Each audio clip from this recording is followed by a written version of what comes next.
মানসিক শান্তির জন্য ৩টি শক্তিশালী অভ্যাস যদি আপনি প্র্যাকটিস করেন, আপনার ভিতরে অনেক পরিবর্তন দেখবেন। এবং এই যে অভ্যাসগুলো আমার বাস্তব, আমি যখন ক্লায়েন্টদের দেখি, তখন আমার কাছে মনে হয় এই অভ্যাসগুলো তাদের জন্য অবশ্যই দরকার। অবশ্যই প্রথম থেকে শেষ পর্যন্ত দেখবেন। আমি আছি কাউন্সেলিং সাইকোলজিস্ট আশুজামা রাজু, এবং আমাদের চ্যানেলটি অবশ্যই সাবস্ক্রাইব করে রাখবেন। মানসিক শান্তি কিন্তু আমরা চাই, এবং মানসিক শান্তি যদি আমরা না পাই, আস্তে আস্তে কিন্তু এই জন্য আমাদের বিভিন্ন রকমের মানসিক যে সমস্যা, মানসিক রোগগুলো কিন্তু আমাদের শরীরে এবং মনে বাসা বাঁধে।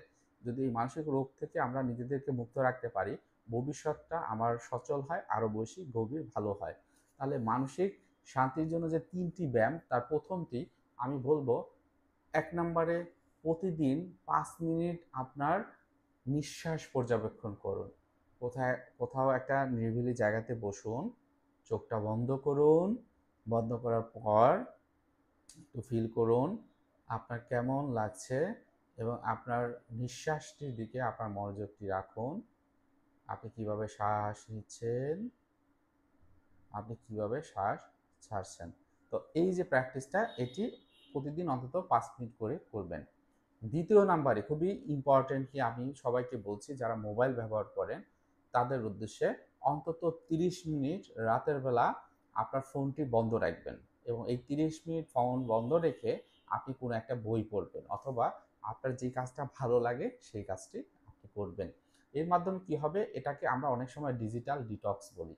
এই ডিটক্স কিন্তু খুবই ইম্পর্টেন্ট, কারণ বর্তমান সময়ে বিভিন্ন রকমের রিল, ছোট ভিডিও, যে জিনিসটা আমার ভালো লাগে, যে ভিডিওটা ভালো লাগে বারবার দেখতে চাই, তখন কি হয়, আমাদের ব্রেনের যে মেমোরি স্পান, সেটা কিন্তু আস্তে আস্তে কমে যায়।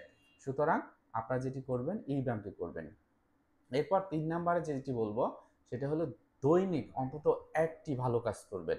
সেই ভালো কাজটি আপনি মনোযোগ সহকারে উপভোগ করবেন, যে এই যে একটা বিষয়ের ক্ষেত্রে আমি একটা ভালো কাজ করছি, এবং সেই ভালো কাজটা যদি আপনি করতে পারেন, তাহলে দেখবেন আপনার মনের ভিতরে কনফিডেন্স বেড়ে যাবে, এবং মানসিক শান্তি আস্তে আস্তে বৃদ্ধি পাবে। আজকে ভিডিওটি এখানে রাখছি। ভালো থাকেন, সুস্থ থাকেন। আসসালামু আলাইকুম।